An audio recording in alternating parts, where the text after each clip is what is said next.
Ωραία.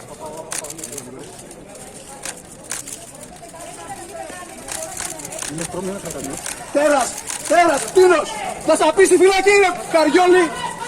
It began like a scene straight out of a romance novel, a love story that seemed too perfect, too cinematic, too radiant to ever end in tragedy. Caroline Crouch was only 15 when she met the man who would later change her life forever. Young, bright, and full of quiet dreams, she lived a simple life on the serene island of Athens, Greece, the kind of place where time seemed to move slower, where every day was framed by the calm blue of the Aegean Sea. She had no reason to believe that her story would one day become one of Greece's most haunting tales. He came into her life from the sky, quite literally. His name was Babis Anagnostopoulos, a charming, successful 27-year-old helicopter pilot. He flew over her school one day, and for the teenage girl watching from below, it felt like something out of a movie. He was older, confident, and had the kind of easy charisma that drew people in. Caroline's friends said she was fascinated by him almost instantly. For her, this wasn't just an infatuation. It felt like destiny. Babis swept her off her feet with the precision and grace of the aircrafts he flew. He was everything a teenage girl might dream of, mature, attentive, and worldly. To her parents, David and Susan, he seemed polite, responsible, and devoted. There were whispers about their age difference, but Caroline was convinced that what they had was real.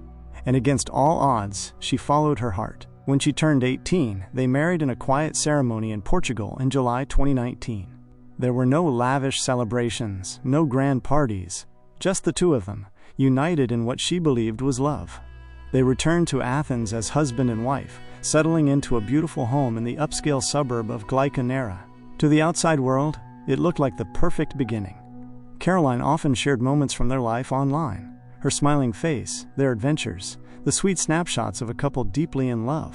But behind those images was a far more complex reality. By the time their daughter was born, Caroline was just 20 years old, young, hopeful, and ready to start a family. The couple posted photos of their baby girl online, capturing moments of pure happiness. But those who knew Caroline later said that behind her smile, something had started to change. The fairy tale love story was slowly unraveling. In May 2021, the world woke up to headlines that shocked Greece and soon the entire world. A 20-year-old young mother had been found lifeless inside her home, suffocated to death. Her husband, the one who called for help, claimed that a group of masked robbers had broken in and killed her. The story sounded terrifying. A home invasion gone wrong, a mother dead, an infant crying beside her, and a man bound and beaten, left for dead. But this was no ordinary crime. What no one knew yet was that the truth was far darker than anyone could imagine. On the early morning of May 11, 2021, at around 4:30 a.m., Babis Anagnostopoulos made a frantic emergency call. His voice was muffled, barely audible. He claimed intruders had broken into their home, tied him up, and killed his wife. Police rushed to the scene in Glyka Nera, a quiet, upper-middle-class neighborhood outside Athens where violent crime was rare. When officers arrived, they were met with chaos. Drawers were pulled open, clothes thrown everywhere, and furniture overturned.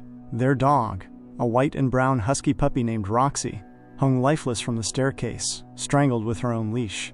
On the bedroom floor, they found Babis, tied up with duct tape, covering his mouth and eyes.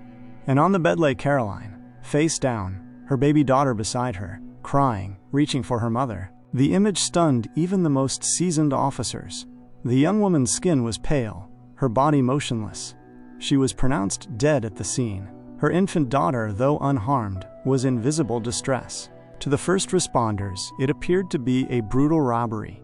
They believed the story Babis told them, that a gang of intruders speaking with Greek and Albanian accents had forced their way inside, demanded money, and when they didn't get enough, killed Caroline. The details were chilling. The robbers supposedly found the family's cash hidden inside a Monopoly box, around 10,000 euros meant for their dream home. The story spread across Greece within hours.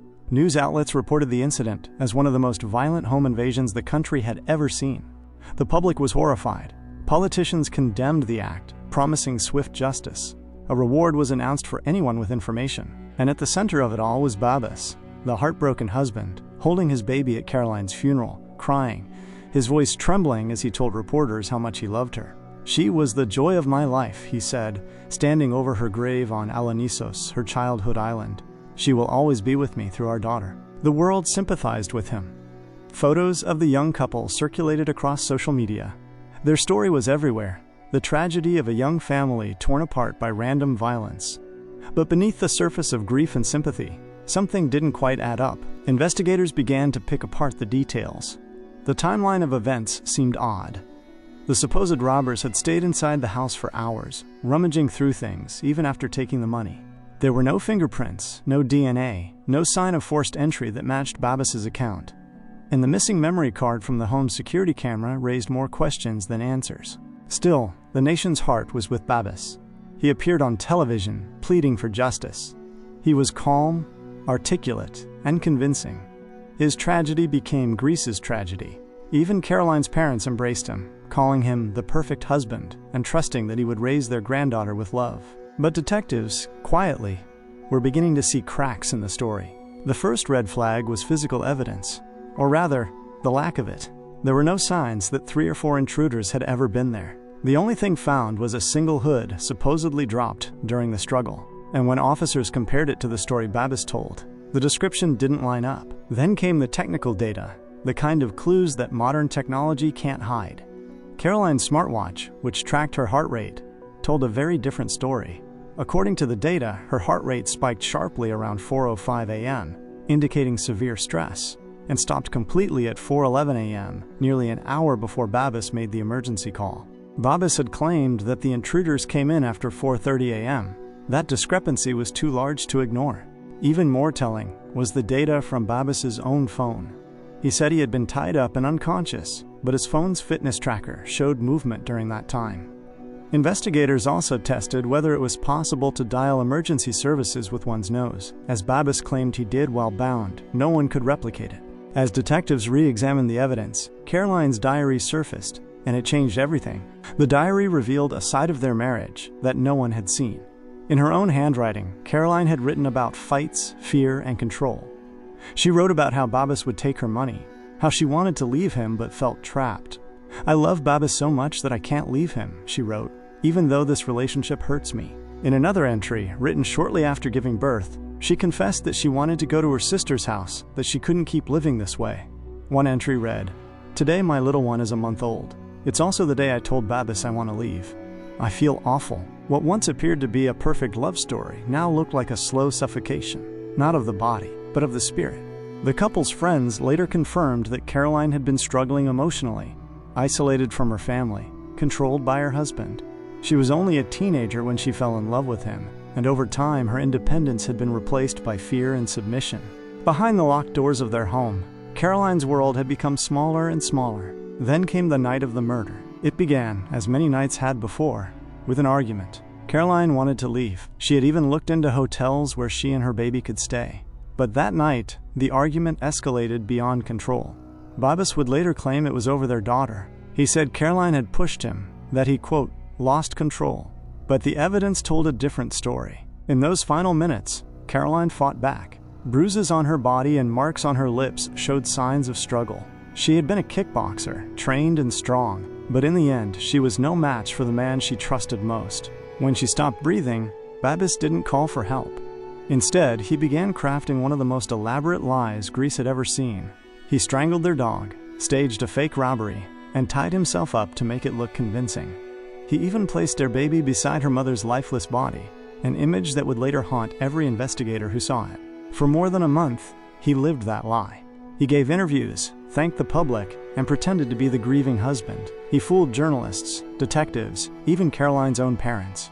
But he couldn't fool the evidence or time. 37 days after the murder, on June 17, 2021, police finally made their move. They had gathered enough proof to confront him.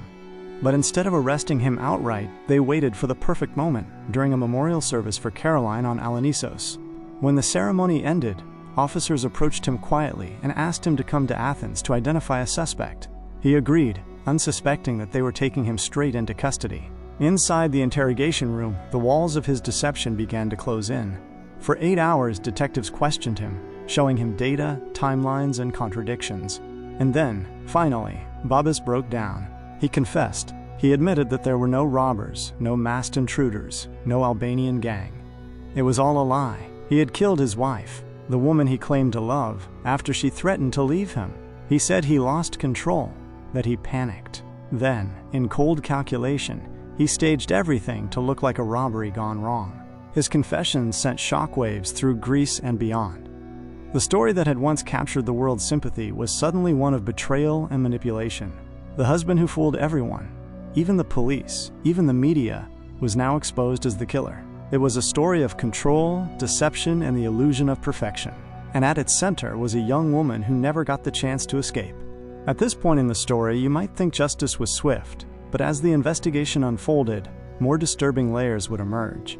The psychology behind Babis's manipulation, the way he maintained his mask for over a month, and the legal aftermath that followed revealed just how far one man would go to preserve an image, even at the cost of human life. Before we continue, make sure you're subscribed to Unsolved True Crimes for more real, in-depth stories like this, where truth hides behind carefully crafted lies, and every smile can conceal a tragedy. The confession changed everything. The man who had cried before cameras, holding his infant daughter with trembling hands, was now the confessed killer. The image of the grieving husband that had touched hearts across the world instantly collapsed into something darker, a cold, manipulative mask. Greece was stunned. The story had gone from a national tragedy to a chilling deception overnight. When the news broke that Babis Anagnostopoulos had killed his wife and staged the entire crime scene, the shock rippled through every corner of the country. People struggled to comprehend how someone who seemed so sincere could carry out something so brutal and then maintain the lie for 37 long days. Investigators who had worked the case said they had never seen anything like it. He was calm, one detective recalled, almost too calm. He never made a mistake, never contradicted himself, until the data proved him wrong. In truth, technology had done what intuition alone could not. The data from Caroline's smartwatch and his own phone were the cracks that shattered his story. The readings from her heart rate, the time her pulse stopped, and his own recorded movements. It all revealed that the robbery was a complete fabrication. But what haunted investigators the most wasn't just what he did, it was how convincingly he played the victim. For weeks, Babis went on national television, gave emotional statements, attended Caroline's funeral, and even comforted her parents. He carried their daughter in his arms as mourners wept, portraying the perfect image of heartbreak. Caroline's mother, Susan, had described him as a wonderful husband during that time, even thanking him for taking care of their grandchild. But behind that facade was a man who had killed his wife, silenced her forever, and then lied to the world with ease. When the truth came out, Caroline's family was devastated. Her father, David Crouch, a retired engineer who had once called Babis a fine young man, was left in disbelief. "He was like a son to me," he said later, his voice trembling. "To think that he did this to my daughter, it's beyond comprehension." Forensic experts began to reconstruct the timeline of that night in chilling detail. According to their findings, the fight between Caroline and Babis began shortly after midnight. She had argued with him, told him she wanted to leave, and at one point, attempted to sleep on the couch. But Babis wouldn't let her. When she turned away, he snapped. Caroline's final moments were filled with terror. Her smartwatch showed that her heart rate spiked sharply before it stopped altogether. The attack lasted roughly 6 minutes. 6 minutes of sheer struggle, of panic, of desperation. After realizing what he had done, Babis sat beside her body for hours. Investigators believe that's when he began crafting his plan. The story of the intruders, the fake robbery, the lies that would soon make him the face of tragedy. He tied himself up, destroyed the security camera's memory card, and placed his daughter next to Caroline's body to make the scene look convincing. He even killed their dog Roxy, knowing that a dead pet would make the crime appear more vicious, more believable. Every detail was deliberate. Every move premeditated. When he finally made that emergency call around 6 a.m., he used his calm, controlled voice to describe a scene he had created himself. And for more than a month, everyone believed him. As investigators revealed these details, the media turned its attention to the psychological profile of Babis Anagnostopoulos. How could someone so intelligent, so calculating, carry out such an act?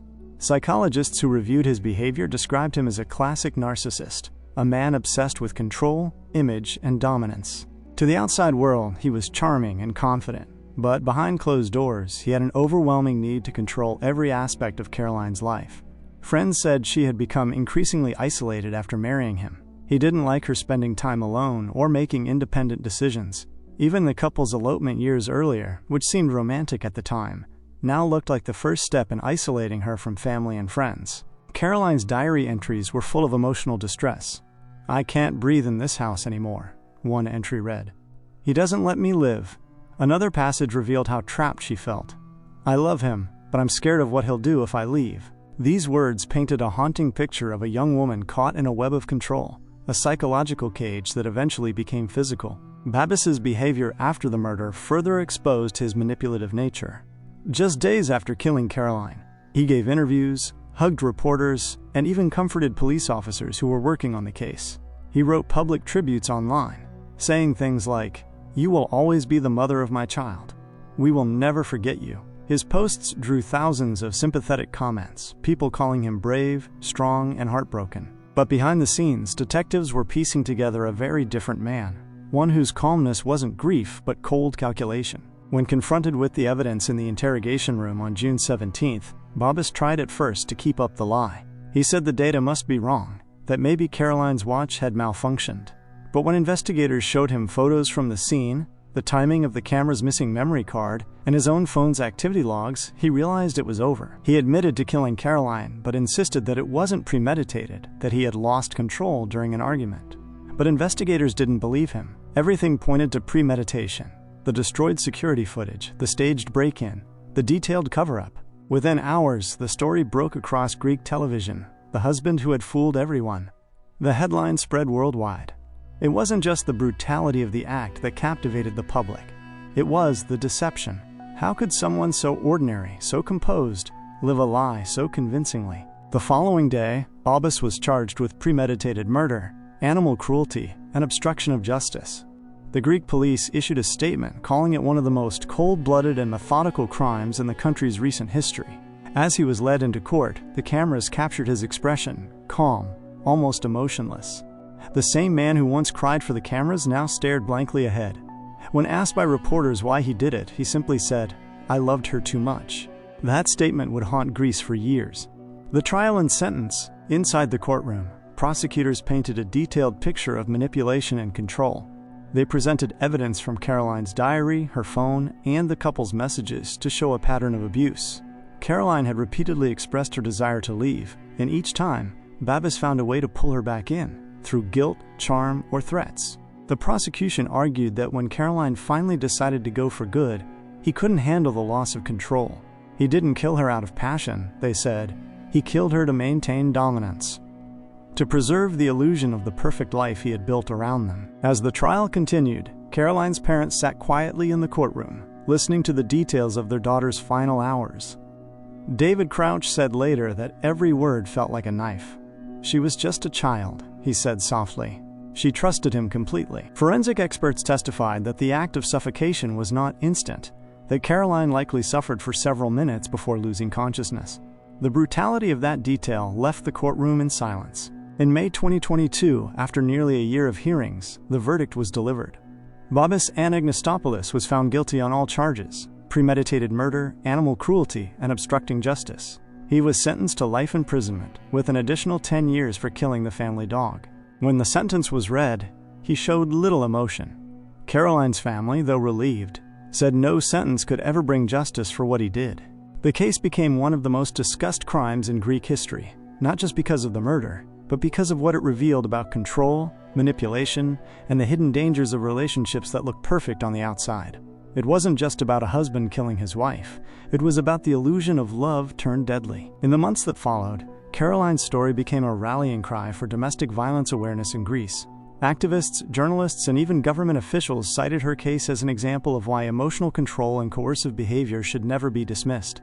The phrase Caroline's Law began circulating online, a proposed reform that would allow authorities to intervene earlier in cases of domestic abuse, even when victims hesitate to report it. For David and Susan, their lives would never be the same. They took custody of their granddaughter, vowing to give her a future filled with the love her mother was denied. David once said in an interview, "She will grow up knowing the truth. She will know her mother's strength, her kindness, and her courage." Meanwhile, psychologists continued to analyze Babis's behavior. He wasn't the typical portrait of a violent man. He was educated, respected, and socially charming, the kind of man people trusted. But experts said that's exactly what made him dangerous. His need for control, they explained, came from deep narcissism, a belief that everything and everyone around him existed to serve his image. For him, Caroline wasn't just a partner. She was part of his story, and when she tried to break free, he destroyed her rather than let her go. The crime raised a painful truth that abuse isn't always visible. It doesn't always come with bruises or shouting. Sometimes it's quiet. It's manipulation disguised as love, control masked as protection, and dominance hidden behind charm. Caroline's death forced a nation to confront the invisible side of domestic abuse, the one that hides behind closed doors, behind smiling photos, behind the illusion of the perfect couple. But even in death, Caroline's story became a voice for others. Her courage, her diary, her final attempts to leave, all became symbols of resistance. Her father later said that she died fighting, not in silence. And perhaps that's the only small justice left, that her story now speaks for those who can't. If you're still with us, don't forget to subscribe to Unsolved True Crimes for more real cases like this. Stories that remind us that even behind the most perfect smiles, the darkest truths can hide. Because sometimes, the most dangerous place is home. The aftermath. Control and composure. In the months that followed the verdict, Greece was left with a haunting mix of relief and disbelief. Relief that justice had finally been served. Disbelief that someone like Babis Anagnostopoulos had managed to fool an entire nation. His face, once a symbol of tragedy and grief, now represented manipulation and deceit.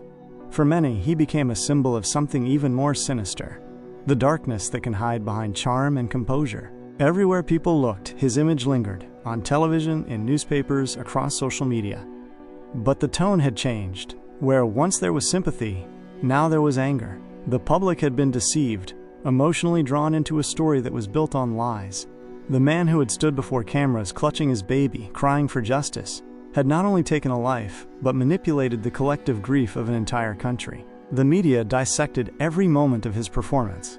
News channels replayed his interviews, analyzing every tear, every pause, every trembling word.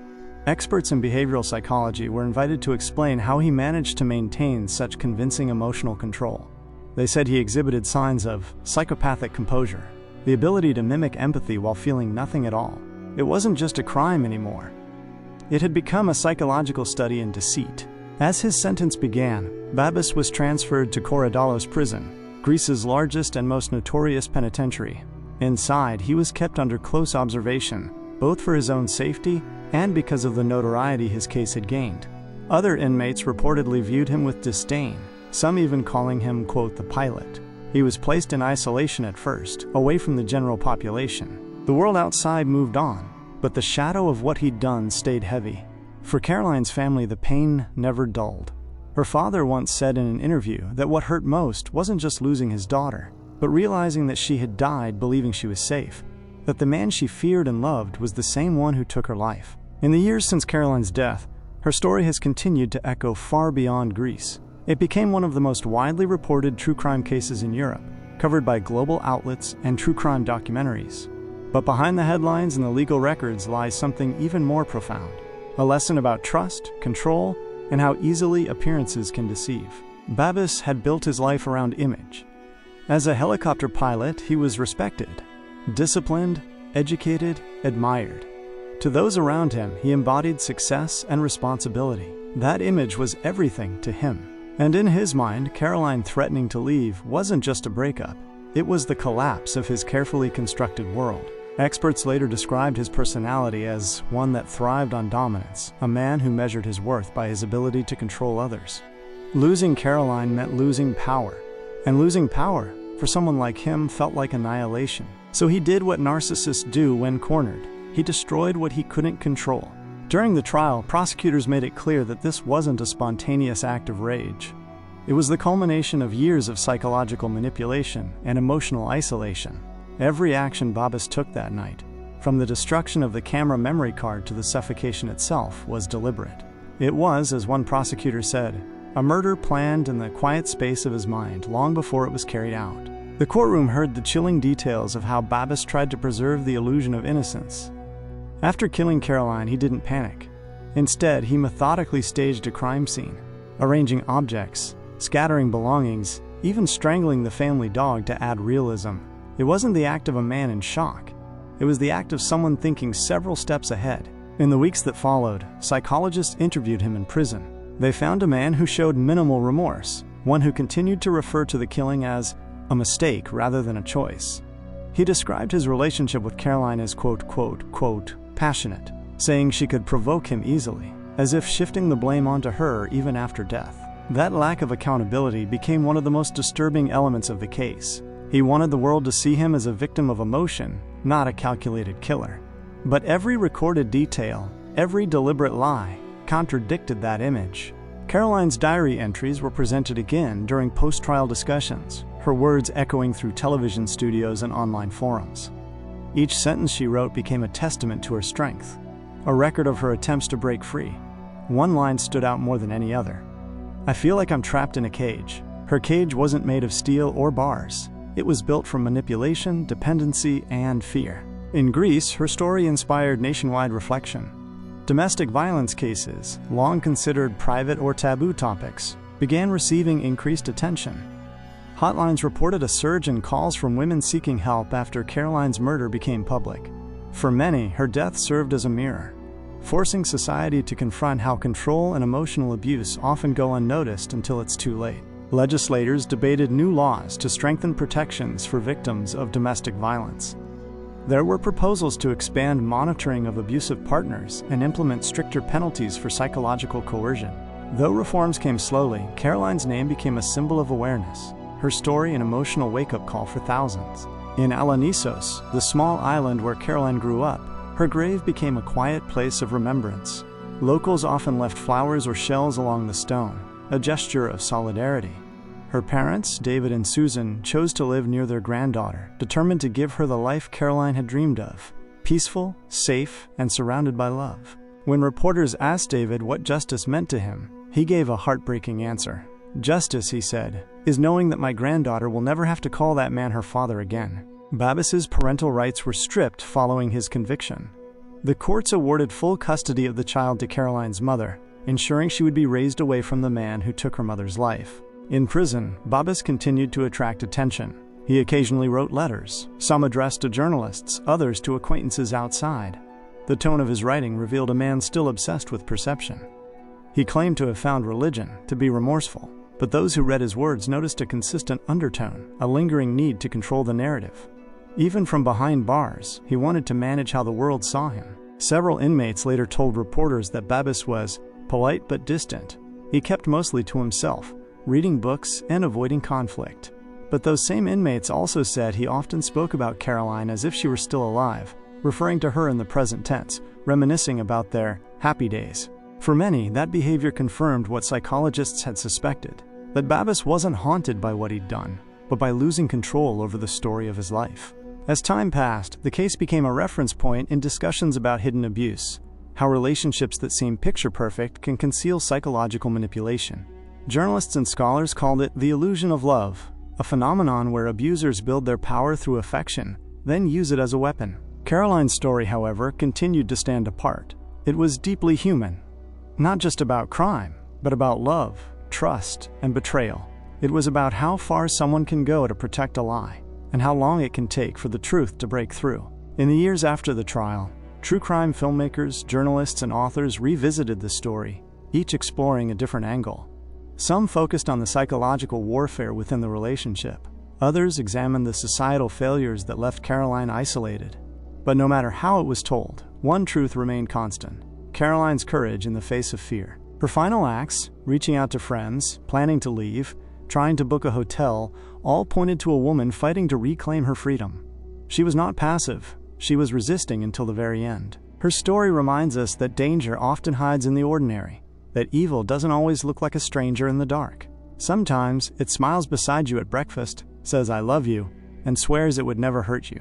For Greece, this realization was painful but necessary. Caroline's name became a conversation starter in schools, talk shows, and community meetings.